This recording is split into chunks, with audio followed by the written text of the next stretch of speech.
E isso aqui pertence a Ipoema ou já é outro local? Aqui é Ipoema ainda. Só que para baixo aí já é o distrito do Carmo. Uhum. Mas tudo é Itabira mesmo, né, gente? É. Mas aqui ainda é distrito de Poema, mas logo abaixo aí já faz parte do distrito do Carmo. Então as serras mais altas lá, e não montanhas, né? As serras mais altas lá, vocês já podem perceber parecido com uma mesa, né?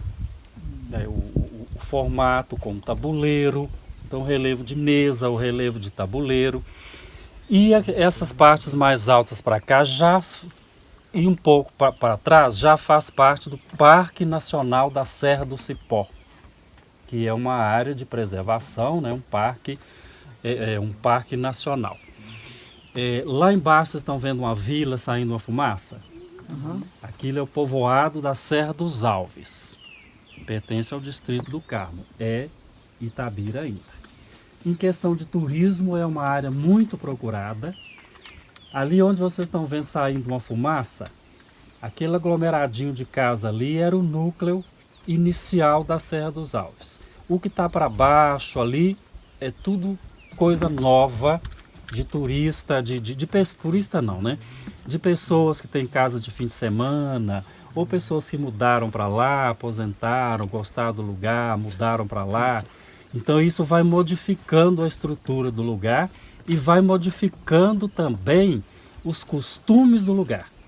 As pessoas que até então viviam de uma criaçãozinha, de uma plantaçãozinha, elas passam a viver em torno do turismo, abrem uma pousadinha, vai trabalhar para a pessoa que muda para lá.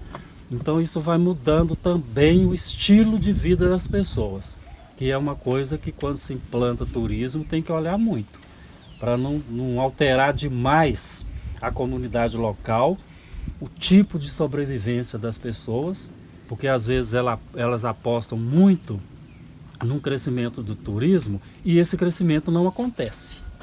Aí abre aquele monte de pousada, daqui a pouco não tem turista, não tem cliente para as pousadas e aquilo, a cultura tradicional daquilo que eles viviam acaba morrendo e eles acabam até perdendo, não sabendo mais fazer o que eles sabiam. Se vocês forem em algumas casas de zona rural aqui, vocês vão ver que vocês não vão achar um pé de couve em volta da casa. Eles desaprenderam aquela cultura tradicional que eles tinham, dos chás, das raízes, que é aquela coisa mais indígena, então eles perderam. Então hoje quando a gente fala zona rural, há mais tempo a gente falava assim, roça. Então na cabeça vinha assim, um lugar isolado, hoje não existe mais isso. Então qualquer lugar desses buracão que vocês chegam aí, tem televisão, tem antena parabólica, tem celular, então eles estão ligados ao mundo. Então aquela roça antiga tradicional, ela não existe mais. E quando vocês observam aqui, vocês verem que tem ainda um pouco de vegetação e tudo, mas de forma geral está tudo muito destruído.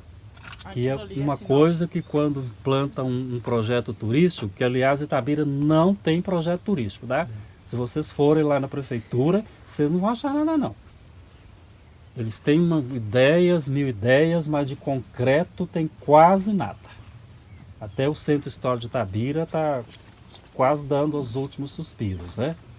Então projeto turístico mesmo não tem. E projeto turístico tem que pensar muito, tem que pensar em detalhes.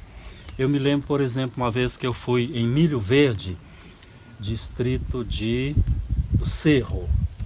Aí nós fomos numa pousada, aí tinha um fogão de lenha bacana lá, aí tinha biscoito de polvilho, tinha umas quitandas lá, e no meio da mesa tinha uma caixa de leite, não esqueci o nome do leite, leite Dona Vaca, produzido lá perto de Belo Horizonte. Eu olhei para a caixa de leite assim, vi lá aquela panela de ferro, aquelas coisas.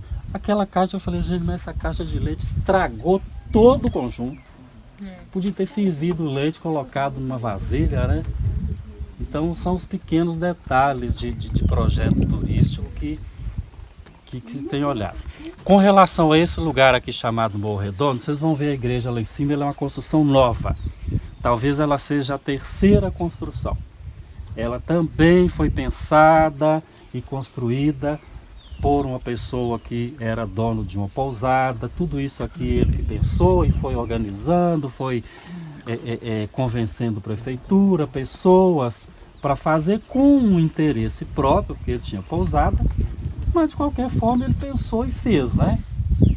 Então esse local foi mais ou menos isso. Agora, o atrativo visual é muito interessante, né? A paisagem em si é muito interessante. Para lá na Serra dos Alves tem muitas coisas interessantes. Ali tem, por exemplo, o Cânion Boca da Serra, lá naqueles fundões lá. Tem cachoeiras, mas tem que ter guia também, né? Porque é local de difícil acesso. Tem bastante cachoeiras para lá. A estrada é ruim. A estrada é ruim, exatamente. Só que tem um ponto bom, diz que lá tem a melhor picanha da região. Ah, isso aí eu não sei não. Aqui tem um povoadozinho pra frente aqui que chama Montes Claros. Não é o Montes Claros do norte de Minas, viu, gente? O povoado se chama Montes Claros e tinha uma família negra, que eles eram ferreiros, eles tinham fole, né, de fazer ferro, que quando a gente fala fabricar ferro, às vezes a gente pensa numa grande indústria, né? E existe um mecanismo muito simples, uma espécie de fogão, que tem um negócio chamado fole, que você vai fazendo isso aqui para soprar o fogo, e tem todo um mecanismo, todo manual, que a pessoa consegue fazer panelas, foices, facões, ferramentas. Essas pessoas, essa família, elas fabricavam ferro.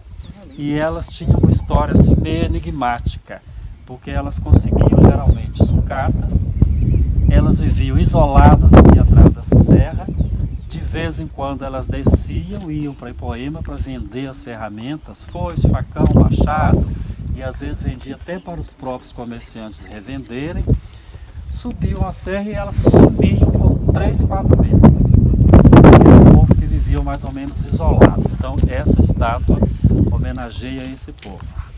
E hoje vocês quase não veem casas por aqui, mas existia muita gente, a população era muito grande que vivia nessas áreas rurais, e depois da década de 60, 70, 80 por aí, o povo foi mudando, né, para Itabira, Nova Lima, Raposo. Você vai encontrar um monte de gente Raposo, Pará, Nova Lima, que era aquele lugar de mineração, e lugares que tinham indústria de ferramenta siderúrgica. Nova Lima, a mina do Morro Velho, né, de extração de ouro. Então o pessoal mudou muito para lá, mas tinha muita gente, plantava muitas frutas, produzia muita banana, era um grande produtor de banana. Hoje praticamente não existe mais. O pessoal que existe, que moram aí, geralmente são pessoas, né, são pequenos sitiantes ou pessoas que moram na cidade e vêm para cá no final de semana. Então a economia é basicamente de criação de gado e muito mais de criação de gado de corte. E gado, e tem pouca criação assim mais com mais técnica, né? Geralmente criação mais rudimentar mesmo. Então as pessoas vivem mais disso aí, tá? E muitas pessoas aposentadas, né? E os Bolsa Família também faz parte.